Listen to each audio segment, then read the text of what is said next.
E hoje nós vamos tratar sobre a narrativa bíblica que fala sobre um período da vida de Jesus que só é registrado em Lucas, que fala de Jesus aos 12 anos.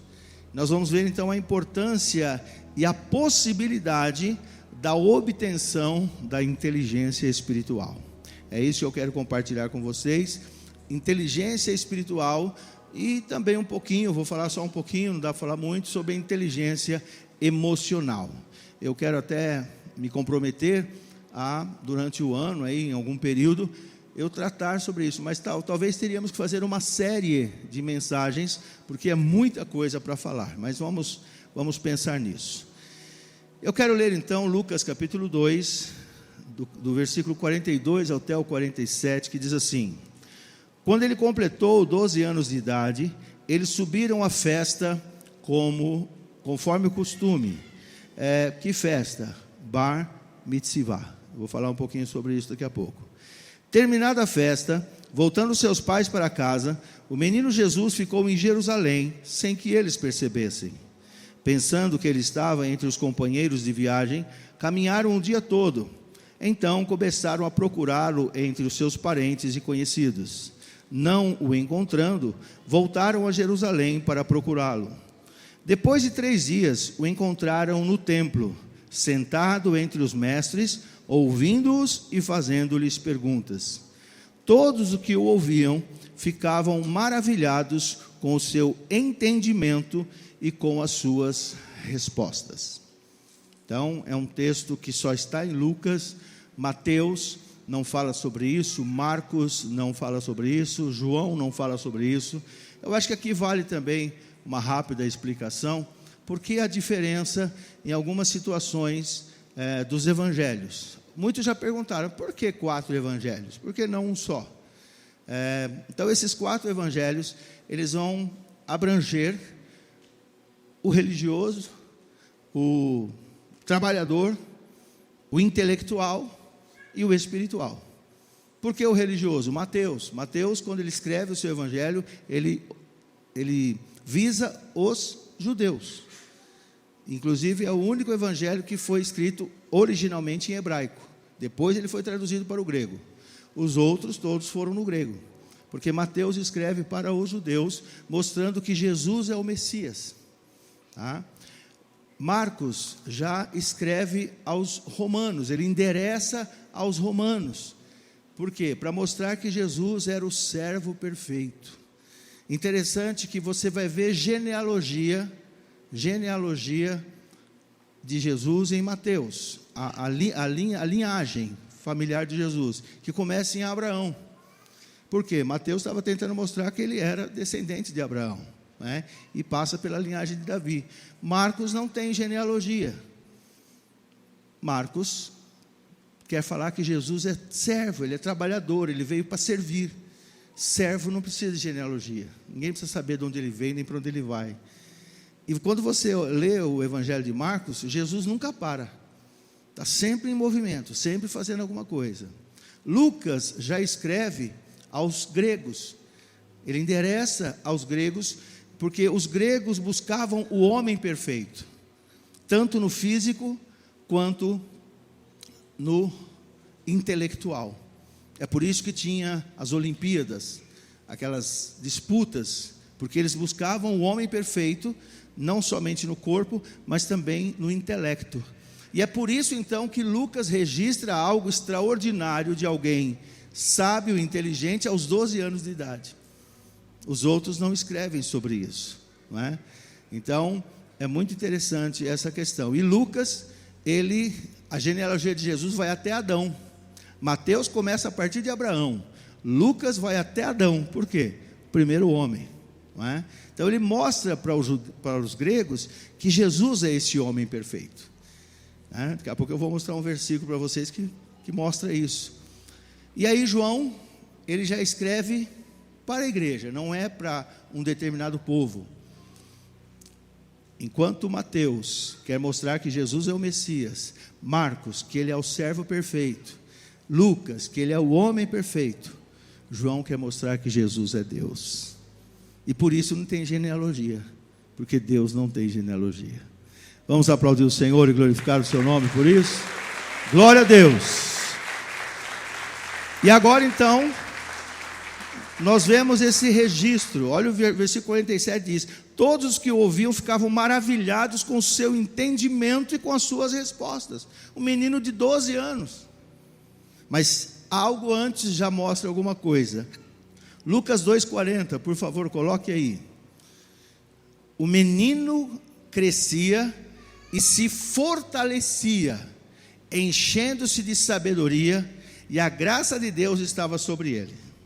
Deixa eu falar uma coisa para você. Tem hora que o pessoal interpreta alguns versículos, mas a gente tem que eu já ouvi um monte de gente falar que Jesus era feio.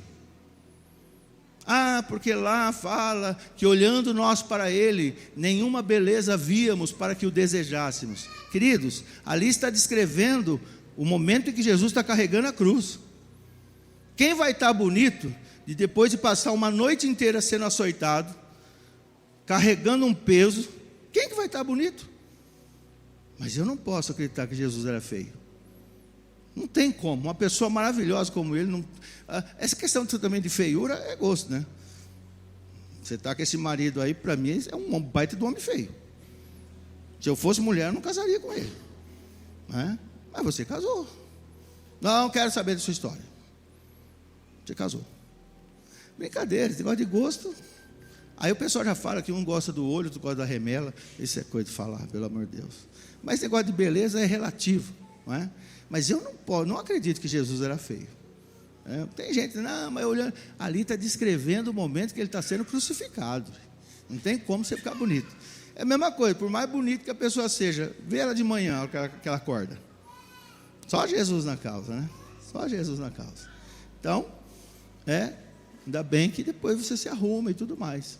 Mas enfim, observe que todas as vezes Lucas vai falar de Jesus ser forte. Jesus era um homem forte, fisicamente. Aqui diz que ele se fortalecia. Aqui está falando do físico dele. Não vou dizer que ele era um fisiculturista, não é isso. Mas ele não era um magrelinho, requenguelo, não. Viu? Ele era um homem forte. Até para suportar o que ele suportou também, né? Os soldados ficaram admirados como ele suportou tanta burdoada, tanta chicotada. Então Jesus era um homem forte, bonito e forte, tá? Enfim. Mas aqui então diz que ele crescia e se fortalecia, enchendo-se de sabedoria, e a graça de Deus estava sobre ele. Por favor, coloca o 40 novamente. Observe os detalhes, queridos. O menino crescia e se fortalecia, enchendo-se de sabedoria. Está falando de um menino, antes dos 12 anos. Ele aproveitava os ensinos de José, seu pai terreno. Ele aproveitava os ensinos de sua mãe. Quem sabe ele conversava com os rabinos ali nas sinagogas. Ele conversava com pessoas de idade. Eu mesmo gosto muito, eu já estou ficando velho, já estou com 58. Mas eu gosto de conversar com homens de 75, 80, 90 anos. Eles têm tanta coisa para transmitir para a gente. A famosa sabedoria popular, não é? Então Jesus, ele foi cercando-se de sabedoria e foi assimilando isso, sabe? Não vai pensar que veio tudo encaixotado nele, não. Aqui fala que ele foi se desenvolvendo, só que ele era diferenciado. Ele não perdia oportunidades, porque quem é diferenciado não perde oportunidades. Ele foi adquirindo sabedoria. E depois, quando ele inicia o seu ministério, a fonte maior da sabedoria dele, de todo o conhecimento, eram as suas orações ao Pai. Seus momentos de oração ao Pai. Mas Jesus, ele já mostra religiosidade. Esse fato dele aos 12 anos, porque a partir dos 12 anos, é que dos 12 para 13 anos, os judeus consideravam que o menino, a menina, já estavam aptos para seguir a religião judaica, independente dos pais. Ou seja, sem ficar dependendo dos pais. A questão de luta, de guerra, de se tornar um soldado, era a partir dos 20. Mas a partir dos 12 para os 13 anos, era vamos dizer assim, a emancipação religiosa. eles entendiam que a partir dessa idade, o menino ou a menina já tinha capacidade de entender a Torá, a lei. Por isso que eles faziam essa festa chamada Bar Mitzvah. Agora observe, eu quero deixar bem claro isso. Volta ao 40, por favor. O menino crescia e se fortalecia. Agora observe o 52. Jesus ia crescendo em sabedoria, estatura e graça diante de Deus e dos homens. O 40 fala antes do Bar Mitzvah. O 52 é após a cerimônia. E eu queria falar um pouquinho sobre o Bar Mitzvah. O Bar Mitzvah, Bar em hebraico é filho. Por isso tem gente que fala assim, o cego chamado Bartimeu. Não era o nome dele. Era o cego Bartimeu, filho de Timeu. O nome dele a gente não sabe, mas ficou como Bartimeu, né? Todo mundo fala o cego Bartimeu. Mas Bar é filho. Uma vez Jesus disse para Simão, bem-aventurado és tu, Simão Bar Jonas, ou seja, filho de Jonas. Então a palavra Bar significa, em hebraico, significa filho. Bat é filha, tá? Bat é filha, Bar é filho. E Mitzvah significa lei ou mandamentos. Bar Mitzvah, filho da lei ou filho dos mandamentos. Essa era uma festa. E essa festa, queridos, era a festa. Havia duas festas importantíssimas na vida de um judeu. A primeira era o Bar Mitzvah, ou Bat Mitzvah, se fosse moça. E a segunda era o casamento. Essas duas são as épocas mais importantes para um judeu. E se você for analisar, para nós também. Quantos que carregam traumas porque o pai ou a mãe não abençoou o casamento? Tem pessoas que carregam uma tristeza porque o pai ou a mãe não foi no seu casamento. Outros, o pai e a mãe estiveram, mas estavam, só Deus sabe como é que estava, né? Bravo, cara feia, porque não queria aquele casamento. Porque é um momento tão importante, são momentos de transição. O Bar Mitzvah, ele era a transição, ele deixava de ser menino para se tornar um homem. E quando ele viesse a casar, ele deixa de ser solteiro para ser um homem casado. Então são dois momentos importantíssimos na vida dos judeus e das judias, se fosse moça, né? Então o Bar Mitzvah, ele tinha 3 etapas, vamos dizer assim, 3 fases dessa festa. A primeira era a leitura da Torá. Então somente após o Bar Mitzvah é que o menino, ou geralmente o menino, as meninas não tinham esse privilégio de ler, mas a partir do Bar Mitzvah, que ele poderia de vez em quando ser chamado para ler a lei na sinagoga. Isso era uma honra para eles, era uma honra.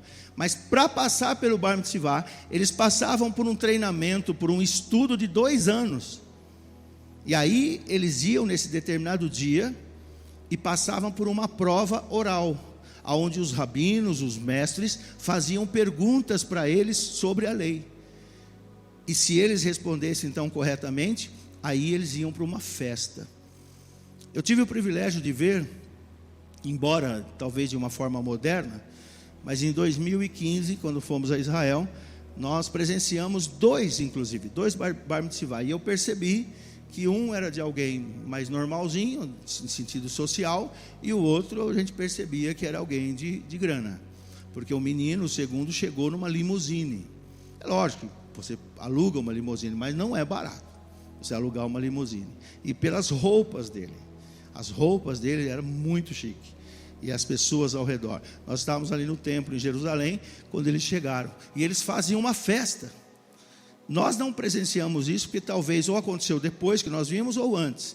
Mas no momento desse, o menino é colocado sobre os ombros de alguém, às vezes de um tio, ou de um primo mais velho, e o pai vai gritando: este é o meu filho amado, em quem eu me comprazo, ou este é o meu filho amado, em quem eu tenho prazer. Ele vai abençoando o filho.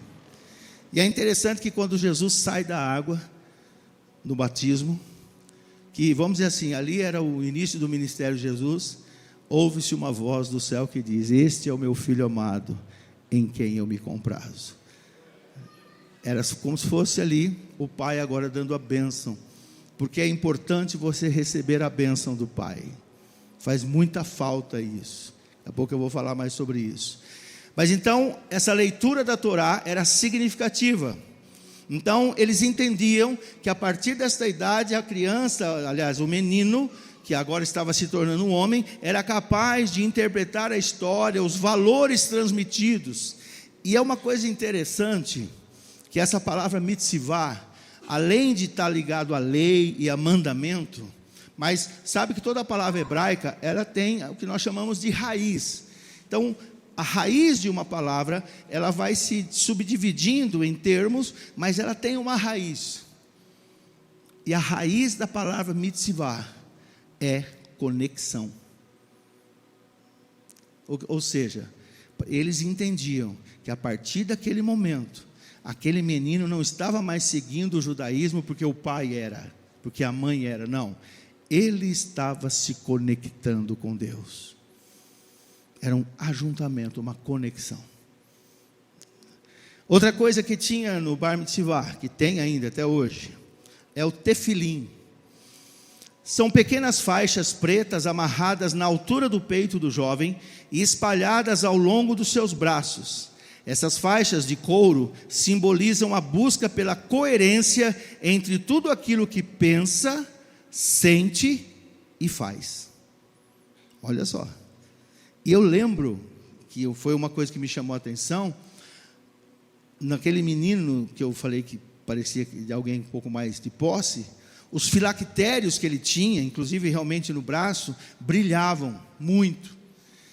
E aquilo, aqui a cerimônia, o pai vem, são vários tiras, que vai do peito e estica para os braços.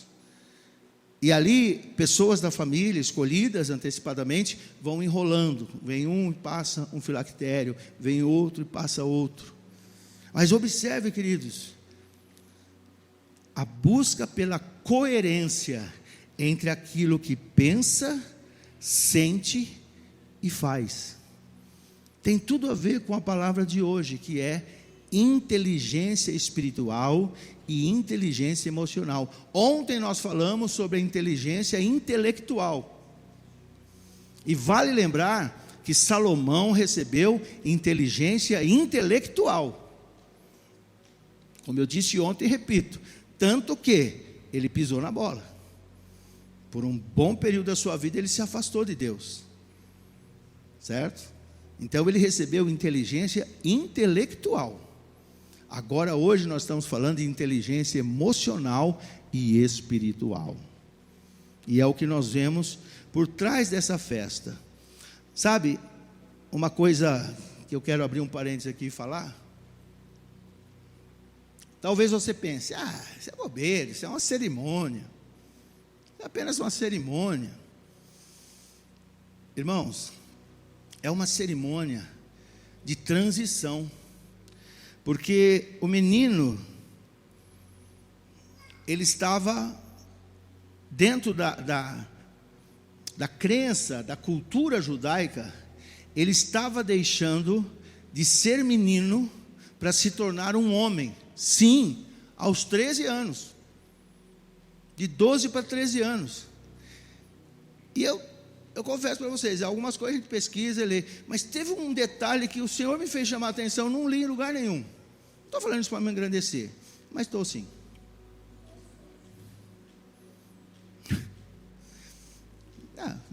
Tem hora que a gente tem que dar uma engrandecidinha, né? Talvez você vai ler isso, mas o Espírito Santo me fez prestar atenção. Coloca de novo o 40, por favor.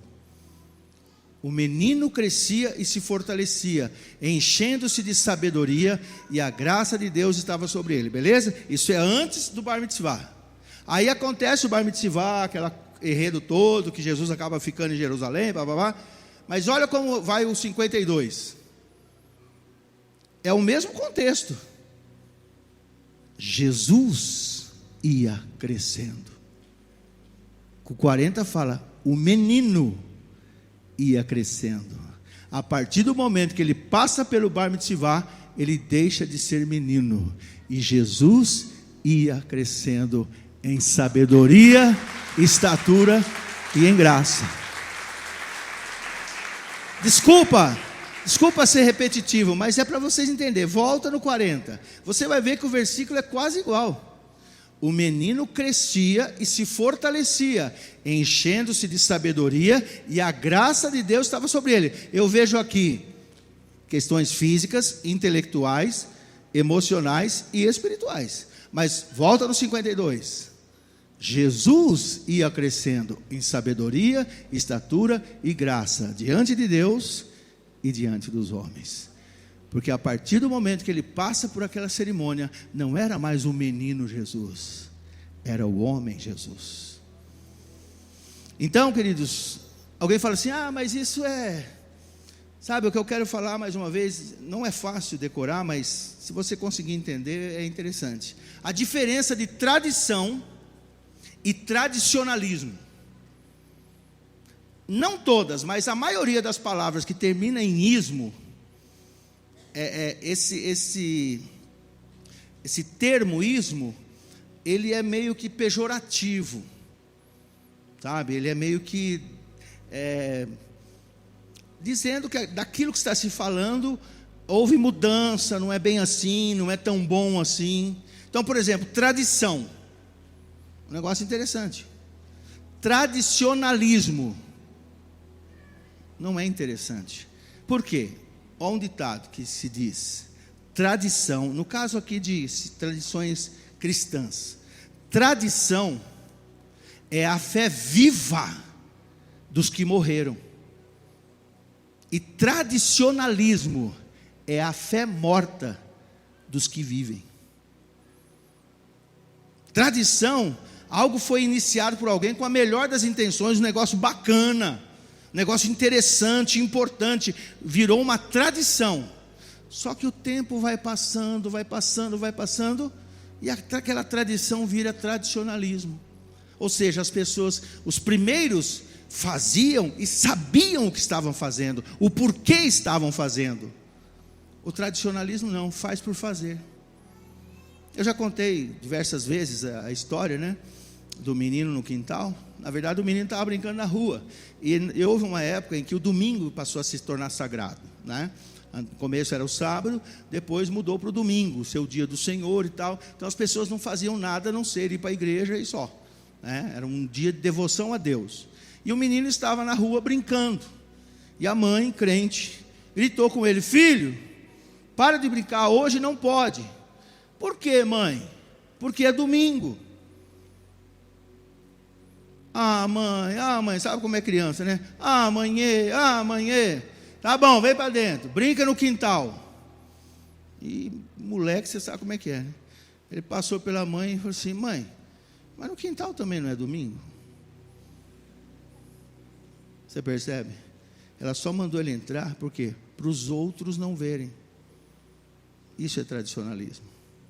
Quando você já não faz mais pelo sentido que é. O que eu estou querendo dizer aqui é o seguinte: é uma tradição interessante. Isso foi roubado de nós. O quê? Essa passagem, esse rito de passagem. Alguém chegar para você e dizer: a partir de agora você é um homem. Isso falta na nossa sociedade ocidental. Isso é feito na África, isso é feito na Ásia, isso é feito no meio dos índios, que muitas vezes são chamados de selvagens, e nós, os civilizados, isso foi tirado de nós. Quando que o seu pai chegou para você e disse: você é homem? Talvez ele falou uma hora bravo, te xingando, bravo com você. Você não é moleque, rapaz, gritando com você. Mas foi feita alguma cerimônia que alguém falou para você: a partir de agora você é um homem? Irmãos, isso pode parecer besteira, bobeira, mas não é não. Esses dias eu ouvi uma pregação curta, rápida ali, de um pastor americano. Ele estava dizendo: eu vou na África, eu encontro homens com 16 anos. Eu vou na Ásia, eu encontro homens com 16 anos. Aqui nos Estados Unidos, tem pessoa com 35 anos que não entendeu o que é homem ainda. E nós estamos virando uma geração mimimi. Entenda o que eu vou dizer. Eu não sou favorável àquele jeito que se batia com cabo de vassoura, com esguicho, com cinta, com a fivela virada para o corpo. Nada disso. Mas hoje também é um tal de não me toque, não me rele. As crianças hoje fazem o que quer, quando quer, como quer. Irmão, você pode até achar que você está sendo bom para o teu filho, não está sendo não. Por isso que é uma geração mimimi. Desculpa, de novo eu vou falar isso, mas assim, saiba separar. Tem pessoas que têm depressão, tem pessoas que têm síndrome do pânico, de verdade. Mas nós temos, irmãos, se você vê a quantidade de jovens e adolescentes tirando a vida. Que tanto problema um jovem tem, um adolescente tem para tirar a vida. Outros ficam se cortando, outros vão para as drogas logo cedo, com 10, 11 anos já está cheirando cola, e dali já vai para outras coisas, porque não aguenta a pressão. Como a gente de vez em quando tomava umas lapadas, né? Como eu disse, às vezes até um pouco exagerado, mas isso nos tornou pessoas, sabe? Não é que a vida não vai dar tudo o que eu quero, não vai ser assim não. Entenda o que eu estou dizendo, eu sou contra espancamento, mas também não poder relar a mão, não poder dar umas palmadas de vez em quando. O que é isso? Agora tem até a lei das palmadas, não pode bater, não pode.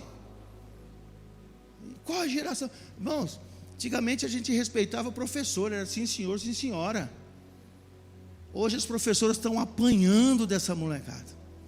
Estão apanhando, diretor apanha, se der um corretivo lá de tirar alguns dias. Eu vi isso lá em Avaré, a diretora apanhou na calçada, juntou 3 pivetes e bateu nela. Quem é a senhora para disciplinar nós?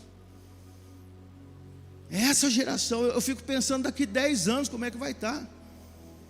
Mas não estou falando só na questão social, é na questão psicológica. É uma geração mimimi. Por quê? Acostumou a ter tudo na mão.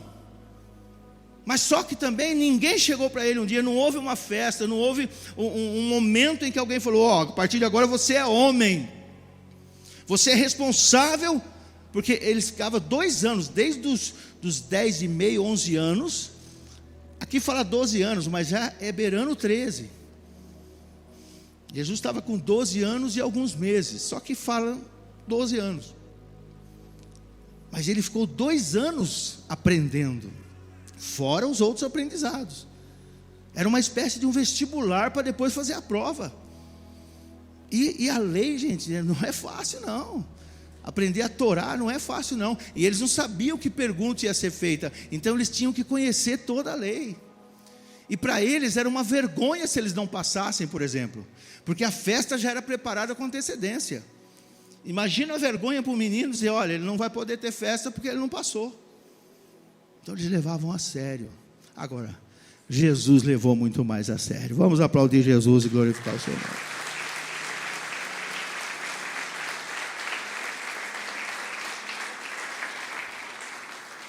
Depois tinha o talite. O talite é um manto branco com 2 pontas e franjas. Quem assistiu The Chosen viu a mulher falando sobre o talite do Mateus. Utilizado para simbolizar a transparência, as boas ações e o comprometimento do jovem com a bondade. Aqui fala de transparência. Ele tinha que aprender a ser transparente, ou seja, é aquilo que Jesus falou: seja o seu falar sim, é o sim, o não é o não, porque o que passar disso, a procedência é maligna.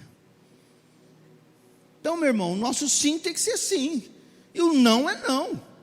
Agora nós vivemos uma sociedade que o sim é relativo, não tem mais nada absoluto, é tudo relativo. O não é absoluto, é relativo. Eu posso falar não para você, mas não está dizendo não. Não, você está dizendo não ou está dizendo não? Não, eu falei não, mas não é bem não. Não, eu falei que sim, mas não é sim também. É sim ou é sim. Nós temos uma geração que não cumpre compromissos, não cumpre horário, não cumpre a palavra. Às vezes com um documento assinado, registrado em cartório, você tem dor de cabeça. Antigamente, como é que se falava? Era no fio do bigode. O que mandava era o aperto de mão. Apertou a mão, está feito o negócio. Não voltava atrás, não. Hoje, com documento assinado, você tem que entrar em processo com o advogado, porque a pessoa não está querendo cumprir o que assinou. Essa é a geração que nós estamos vivendo. Aí talvez você vai dizer, pastor, mas é assim mesmo, né? Fazer o quê? Bom, eu quero uma vida diferente. Amém? Porque é aquilo que eu estou falando a semana toda, esses dias todos. Não adianta nada se vestir de branco na virada do ano, dar 3 pulinhos, 7 pulinhos, não sei na onda, vestir lingerie branca, cuequinha branca, para trazer sorte, ou amarela para trazer dinheiro, ou vermelha para trazer amor. Está querendo trazer amor na sua vida? Você já tem, né? Está aí do seu lado, fica esperto, olha a cara dela. Percebe? As pessoas são cheias de... Agora, mas o senhor está falando de ritual, mas é um ritual sério. Sabe? É um ritual sério. Nós temos 3 tipos de inteligência: intelectual, emocional e espiritual. Prometo que eu vou falar mais sobre isso em algum momento. Inteligência intelectual é a responsável pelas habilidades de pensamento, de raciocínio, de memória, de linguagem e até de criatividade. Temos que ter, Filipenses 1:9. Temos que ter essa inteligência. Esta é a minha oração, que o amor de vocês aumente cada vez mais em conhecimento e em toda percepção. Ser inteligente é ser perceptivo. Você pega as coisas antes, tá? Precisamos ter. Mas também de uns anos para cá foi falado sobre inteligência emocional. A inteligência intelectual é reduzida à sigla QI. Inclusive tem um teste para isso. Você pode saber qual que é o seu QI, ou seu quociente de inteligência. Mas de uns anos para cá começou um estudo mais aprofundado, um tal de Daniel Goleman. Ele escreveu um livro, ficou mundialmente famoso, mas tem outros escritores também, sobre QE, quociente emocional. E hoje as empresas, principalmente no que diz respeito à área administrativa, à área de gestão, elas querem pessoas com QE, não apenas com QI. Porque às vezes o camarada é um crânio, ele sabe mexer no computador, mas na parte emocional é um 0 à esquerda. Arruma rolo com todo mundo, as pessoas começam a pedir para ir embora, para sair da empresa, porque ele às vezes é encarregado, é chefe numa sessão ali. Ele tem é um crânio, cara super inteligente, mas nas emoções dele são fraquíssimo de relacionamento interpessoal. Morre de inveja, morre de medo, e às vezes faz coisa errada e põe a culpa no outro. A pessoa não tem o equilíbrio emocional, e as empresas hoje estão procurando pessoas com QE alto, quociente emocional. A inteligência emocional é a capacidade de perceber suas emoções. Primeiro, o que eu estou sentindo? É raiva, medo, inveja, porque tem hora que a gente tem que assumir. Não, eu falei isso. Irmão, aprenda isso vai melhorar o seu casamento, vai melhorar o seu relacionamento no trabalho, na igreja, principalmente na igreja. Eu estou respondendo mal para aquele irmão, às vezes não sei nem porquê, aquele irmão fala comigo, às vezes está com inveja dele, ou com inveja dela, é inveja. E aí você tem que perceber isso, e aí o que você tem que fazer? Leva para o Senhor isso aí, Senhor, tira de mim esse sentimento, porque é assim, irmão, raiva, você responde pelo que está dentro do seu coração.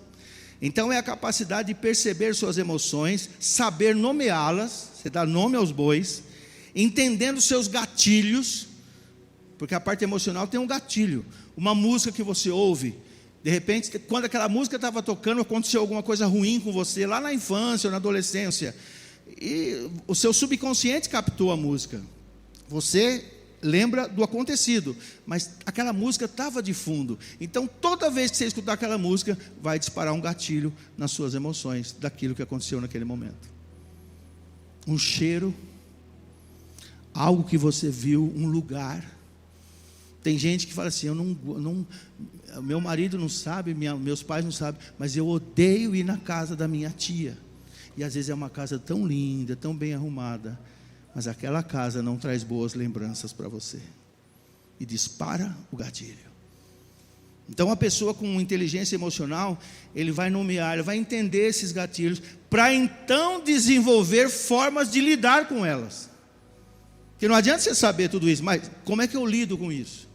E de repente, se você não consegue lidar sozinho, pastora está aqui para isso. Existem psicólogos cristãos hoje em dia, muitos psicólogos cristãos que poderão tirar. Mas eu não estou louco, por que eu vou procurar psicólogo? Quem falou que psicólogo cuida de louco? Quem cuida de louco é psiquiatra. Ai, pastor do céu, não fala isso. Porque eu fui no psicólogo, ele me passou para o psiquiatra. Ele passou você para o psiquiatra, porque psicólogo não pode receitar remédio. Psicólogo não é médico. Psiquiatra é médico. Então, só psiquiatra pode receitar remédios. Então, o psicólogo percebeu que não vai ser só com conversa, diálogo com você. Você precisa de um remédio. E aí ele te passa para o psiquiatra. Tá bom? Agora, de mecânico e de louco, todo mundo tem um pouco. Entendeu? A gente tem nossas neuroses também, né? Um pouquinho que eu fiz de psicologia, eu lembro que a coordenadora falou assim: todos somos neuróticos, só não podemos ser psicóticos, né? Porque psicótico é o louco mesmo, é o louco. Agora, nem todo louco rasga dinheiro, viu? Tem muita gente inteligente fazendo coisa bacana e é psicótico. E não vai pensar que o seu marido é. Agora eu descobri. Não, e nem sua esposa, tá? É normalzinho, faz parte do ser humano. Muito bem, olha só o que diz 2 Timóteo 1,7. Pois Deus não nos deu espírito de covardia, mas de poder. Olha que interessante esse versículo. Poder, oh glória, e sapateia, escamboteia no fogo. Poder. Mas também de amor, emoções. Aí entra depois a inteligência espiritual, que é o equilíbrio entre poder e amor. Porque o poder sem amor é perigoso, e o amor sem poder também. Nós precisamos ter esse equilíbrio, e aí entra a inteligência espiritual. Olha o que diz. O que é a inteligência espiritual? É a capacidade do ser humano equilibrar sua razão, sua emoção, com o mundo exterior, com base em suas crenças e valores. O que é isso? A inteligência espiritual. Eu não vou ser só racional, porque tem crente que é racional. Não vem com esse negócio aqui. Não adianta, esse negócio de dízimo aí. Não. Eu conheço fulano que dá o dízimo e está atolado na vida. Fica raciocinando. Ou então, dá uma pregação como essa. Não é bem assim que esse negão está falando. Não é nada disso. O cara é racional. Outro é emocional demais. Derrete que nem manteiga. O pastor está falando, nem está com tanta unção assim. A palavra nem está tudo isso. Tá. Ai, como esse pastor prega, tão lindo, meu Deus.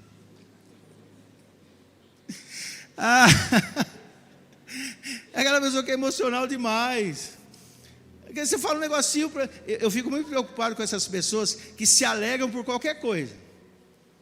Porque as pessoas que se alegram por qualquer coisa, daqui a pouco também se entristece por qualquer coisa. Aí que entra o equilíbrio, irmão. É com base nas minhas crenças e valores, ou seja, na palavra de Deus. Eu não vou ser só racional e nem vou ser só emocional. A palavra de Deus, a unção de Deus, a presença de Deus, a minha vida de oração, a minha vida com Deus, vai me dar equilíbrio. Tem horas que eu vou ter que ser racional, e tem horas que eu vou ter que ser emocional. É por isso que a Bíblia fala que o homem espiritual a tudo discerne, e por ninguém é discernido. Tem hora que a pessoa olha para a pessoa e fala assim: eu não entendo, esse cara uma hora ele faz de um jeito, outra hora faz do outro. Por quê? Tem hora que você tem que ser racional, mas tem hora que você tem que ser emocional. Se for só racional, vai ser ruim. E se for só emocional, imagina eu, pastor, só racional. E você encontra isso no meio evangélico, porque nós pentecostais somos tidos como emocionais. Eu estava lembrando hoje, eu fui numa igreja, e vocês sabem, eu prego e depois oro e gosto que o fogo desce. E hoje vai acabar tarde, eu estou avisando. Mas eu queria terminar cedo, mas está valendo para ver no ouvido? Senão eu já paro já. É para parar então? O amém é para parar? Porque eu quero orar com vocês. Vocês vão ver que oração bacana que nós vamos fazer hoje. Então, nós, pelos tradicionais, nós somos emocionais demais. Aí eu fui pregar numa igreja que inclusive não era tradicional, era pentecostal. Mas o pastor estava fazendo teologia. E teologia, gente, é um campo minado. Você tem que tomar cuidado. Você não pode perder a espiritualidade porque você fez teologia, né? Aí eu preguei tudo e eu gosto de orar, e teve aquele mover. Aí fomos jantar na casa dele. É dor você ouvir isso. Ele falou assim: você gosta de emocionar as pessoas, né? Quase que o arroz desceu atravessado. Eu falei: eu gosto de emocionar as pessoas, eu gosto de orar, eu gosto que as pessoas sintam a presença de Deus, amém? Quantos sentiram a presença de Deus nesses dias aqui? É a presença de Deus, então a gente chora mesmo. Eu não faço isso forçado, tá? Então, só que é o seguinte, irmãos, a verdade seja dita, esse pastor acabou com a igreja que ele estava, entendeu? Hoje ele já não é mais pastor dessa igreja, mas a igreja ficou lá embaixo. Era uma igreja que tinha quase mais de 300 membros, ficou com meia dúzia lá. Por quê? Aí começou a dar um intelectual, não, porque não sei o quê, porque blá, blá, blá, blá, blá. Aí começa a falar só de teologia. Cadê a unção, meu amigo? Cadê a unção? Agora, tem umas igrejas aí que não são emocionais, mas pelo amor de Deus, vai com cobertor no culto, vai com cobertor, até dia de calor, porque é um gelo. A pessoa é só racional. Não, porque o sermão tem que ter o tópico, o subtópico, aí tem a interseção da parte tal. Gente, se vocês verem meu esboço aqui, só eu entendo. Eu fiz homilética, eu sei como é que faz um esboço. Mas se eu ficar... Momento da interseção. Não é interseção, é transição. Transição do tópico A para o tópico B. Só falta o cara falar. Está que nem a moça hoje em dia, que eu falei assim, ela estava cantando a música e escreveram o refrão. Ela cantou o refrão. Refrão.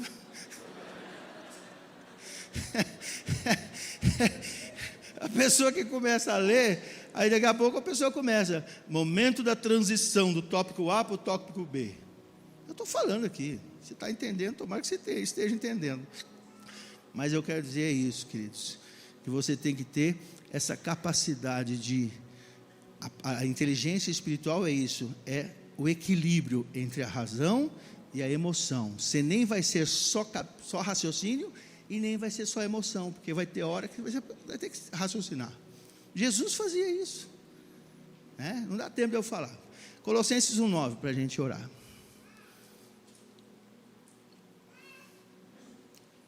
Por essa razão, desde o dia em que o ouvimos, não deixamos de orar por vocês e de pedir que sejam cheios do pleno conhecimento da vontade de Deus, com toda a sabedoria e entendimento espiritual.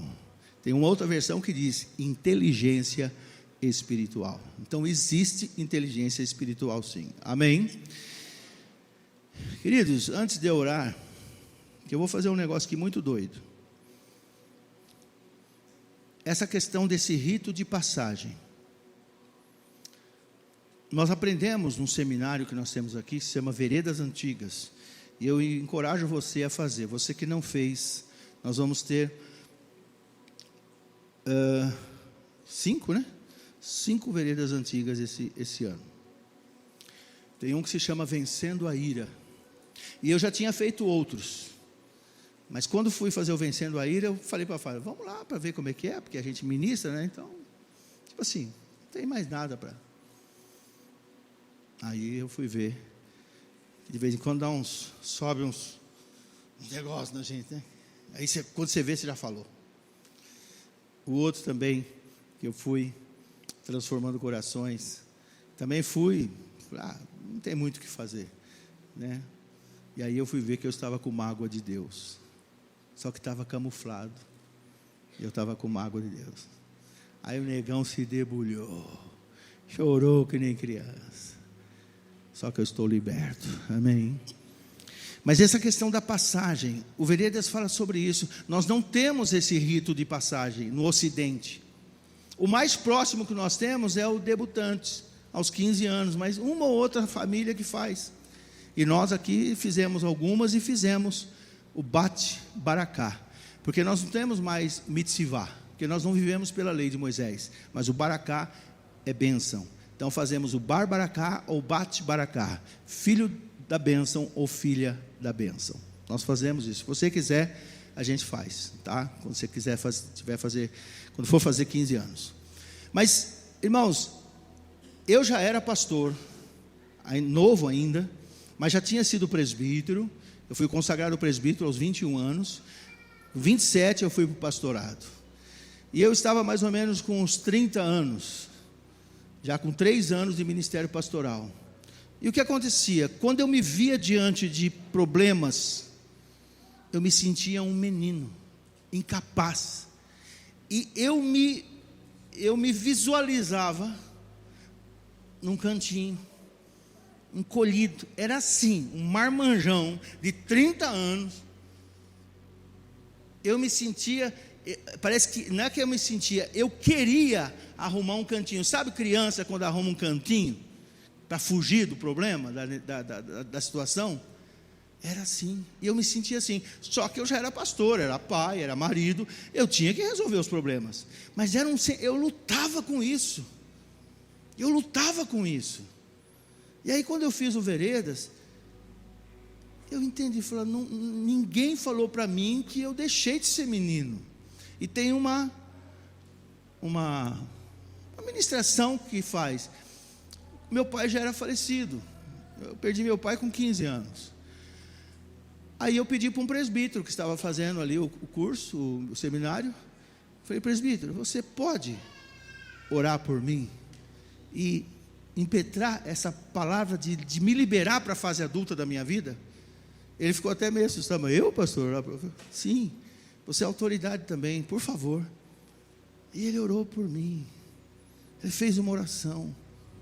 Irmãos, acabou esse sentimento de medo, de incapacidade. Acabou. Alguém falou, isso é bobeira. Não sei, porque eu vou fazer isso agora com vocês.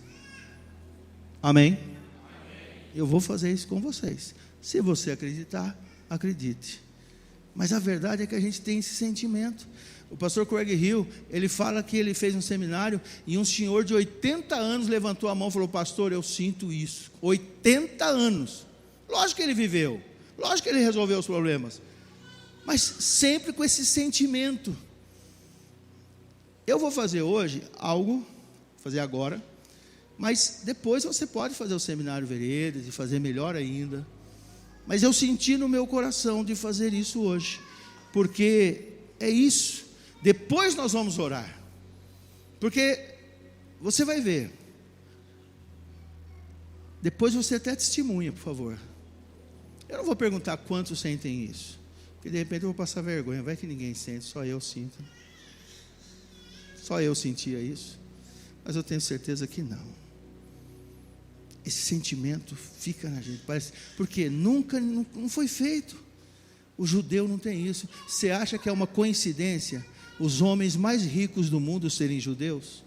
Descendentes de judeus? Silvio Santos é descendente de judeu. Bill Gates é descendente de judeu. O dono do Banco Safra, por exemplo, descendente de judeu. A maioria dos banqueiros e dos joalheiros do mundo todo são descendentes de judeu. Por quê? Com 13 anos alguém falou para ele, você é homem agora. E os nossos? Com 18 anos, só estou aí, só. E aí, velho? Legal. Estamos aí, estamos juntos, é nós. É nós o quê? É nós um bando de fracassado, viciado, não sabe discernir a mão direita da esquerda. mas na nossa família isso acaba hoje. Em nome de Jesus, amém? Você quer receber essa oração? Não senti firmeza. Você quer receber essa oração? Acredite, eu não vou aqui fazer teatrinho não. Então nós vamos orar. A equipe de louvor se posiciona com fundo musical. Queridos, deixa eu explicar bem sério o que eu vou fazer. Eu não estou dizendo que com essa oração, escute isso, você vai estremilicar. Agora eu sou homem. Ou então, agora eu sou mulher. Não, as mulheres, tá? Não é um passe de mágica, mas nesta noite, grilhões espirituais vão ser rompidos em nome de Jesus. Porque talvez você perceba isso na sua família. Olha, meu avô disse que era inconsequente, meu pai, eu também, minha vida. Isso acaba hoje, porque a sua descendência será poderosa na terra. Aplauda o Senhor bem forte e glorifique o seu nome.